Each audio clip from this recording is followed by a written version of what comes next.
अध्याय पृथ्वी दोहन। श्री मैत्री जी कहते हैं, विदुर जी इस समय महाराज पृथु के होठ क्रोध से कांप रहे थे। उनकी इस प्रकार स्तुति कर पृथ्वी ने अपने हृदय को विचार पूर्वक सम्मानित किया और डरते डरते उनसे कहा, प्रभु आप अपना क्रोध शांत कीजिए और मैं जो प्रार्थना करती हूँ उसे ध्यान देकर सुनिए। बुद्धिमान पुरुष भ्रमर के समान सभी जगह से सार ग्रहण कर लेते हैं। तत्वदर्शी मुनियों ने इस लोक और परलोक में मनुष्यों को कल्याण करने के लिए कृषि, अग्निहोत्र आदि बहुत से उपाय निकाले और काम में लिए हैं। उन प्राचीन ऋषियों के बताए हुए उपायों का इस समय भी जो पुरुष श्रद्धा पूर्वक भली भांति आचरण करता है वह सुगमता से अभीष्ट फल प्राप्त कर लेता है, परंतु जो अज्ञानी पुरुष उनका अनादर करके अपने मन कल्पित उपायों का आश्रय लेता है उसके सभी उपाय और प्रयत्न बार बार निष्फल होते रहते हैं। राजन, पूर्व काल में ब्रह्मा जी जिन धान्य आदि को उत्पन्न किया था, मैंने देखा कि यम नियमानिधि व्रतों का पालन न करने वाले दुराचारी लोग ही उन्हें खाए जा रहे हैं। लोक रक्षक आप राजा लोगों ने मेरा पालन और आदर करना छोड़ दिया, इसलिए सब लोग चोरों के समान हो गए हैं। इसी के यज्ञ के लिए औषधियों को मैंने अपने में छिपा लिया। अब अधिक समय हो जाने से अवश्य ही वे धान्य मेरे उदर में जीर्ण हो गए हैं। आप उन्हें पूर्वाचार्यों के बतलाए हुए उपाय से निकाल लीजिए। लोकपाल पालक वीर, यदि आपको समस्त प्राणियों के अभीष्ट एवं बल की वृद्धि करने वाली अन्न की आवश्यकता है तो आप मेरे योग्य बछड़ा, दोहन पात्र और धोने वाले की व्यवस्था कीजिए। मैं उस बछड़े के स्नेह से पिन्हाकर दूध के रूप में आपकी सभी अभीष्ट वस्तुएं दे दूंगी। राजन, एक बात और है, आपको मुझे समतल करना होगा जिससे कि वर्षा ऋतु बीत जाने पर भी मेरे ऊपर इंद्र का बरसाया हुआ जल सर्वत्र बना रहे, मेरे भीतर की आर्द्रता सूखने न पावे। यह आपके लिए बहुत मंगलकारक होगा। पृथ्वी के कहे हुए ये प्रिय और हितकारी वचन स्वीकार कर महाराज पृथु ने स्वयंभू मनु को बछड़ा बना अपने हाथ में ही समस्त धान्यों को धो लिया। पृथु के समान अन्य विज्ञजन भी अब जगत से सार ग्रहण कर लेते हैं, अतः उन्होंने भी पृथु जी के द्वारा बस में की हुई वसुंधरा से अपनी अपनी अभिष्ट वस्तुएं धूली। ऋषियों ने बृहस्पति जी को बछड़ा बनाकर इंद्रिय, वाणी, मन और श्रोत रूप पात्र में पृथ्वी देवी जी से वेद रूप पवित्र दूध धुआ।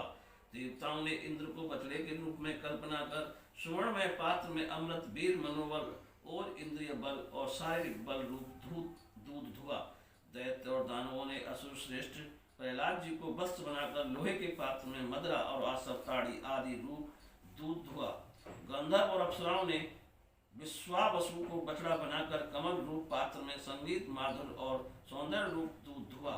श्राद्ध के अधिष्ठाता महाभाग पितृगणों ने आर्मा नाम के पितृश्वर को वस्त्र बनाया तथा मिट्टी के कच्चे पात्र में श्रद्धा पूर्वक कब्य पितरों को अर्पित किया जाने वाला अन्न रूप दूध धुआ। फिर कपिल देव जी को बछड़ा बनाकर आकाश रूप पात्र में सिद्धों ने अणिमादि अष्ट सिद्धि तथा विद्याधरों ने आकाश गमन आदि विद्याओं को धुआ।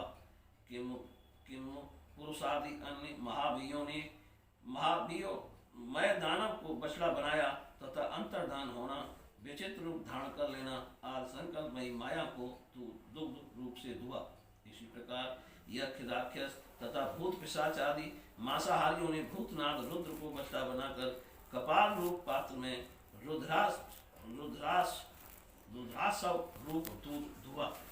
बिना फन वाले सांप, नाग और बिच्छू आदि विषैले जंतुओं ने तक्षक को बछड़ा बनाकर मुख्य रूप से पात्र में विष रूप दूध धुआ। पशुओं ने भगवान रुद्र के वाहन बैल को वस्त्र बनाकर वन रूप पात्र में तृण रूप दूध धुआ। बड़ी बड़ी दाढ़ों वाले मांस भक्षी जीवों ने सिंह रूप बछड़े के द्वारा अपने शरीर रूप पात्र में कच्चा मांस रूप दूध धुआ। और गरुड़ जी को वस्त्र बनाकर पक्षियों ने कीट पतंग आदि चर फलादि अचल पदार्थों को दुग्ध रूप से धुआ। वृक्षों ने वट को वस्त्र बनाकर अनेक प्रकार का रस रूप दूध धुआ।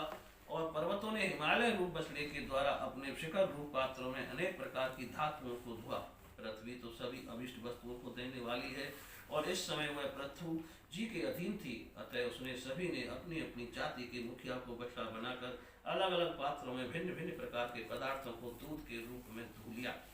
कुरुश्रेष्ठ विदुर जी इस प्रकार पृथु आदि सभी अन्य भोजियों ने भिन्न भिन्न दोहन पात्र और वस्त्रों के द्वारा अपने अपने विभिन्न अन्य रूप दूध पृथ्वी से दुहे। इससे महाराज पृथु ऐसे प्रसन्न हुए कि सर्व काम दुहा पृथ्वी के प्रति उनका पुत्री के समान स्नेह हो गया और उसे उन्होंने अपनी कन्या के रूप में स्वीकार कर लिया। फिर राजा धीराज पृथु ने अपने धनुष की नोक से पर्वतों को फोड़कर इस सारे भूमंडल को प्राय समतल कर दिया। वे पिता के समान अपनी प्रजा के पालन पोषण की व्यवस्था में लगे हुए थे। उन्होंने इस समतल भूमि में प्रजा वर्ग के लिए जहाँ तहाँ यथा योग्य निवास स्थानों का विभाग किया। अनेकों गांव, कस्बे, नगर, दुर्ग, अहीरों की बस्ती, वस्तुओं के रहने के स्थान, पशुओं के रहने के स्थान, छावनियां, खाने, किसानों के गांव और पहाड़ों की तलहटी के गांव बसाए।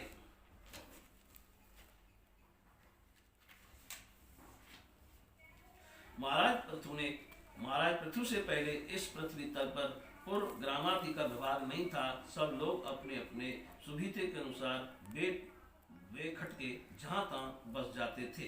बोलिए श्री कृष्ण भगवान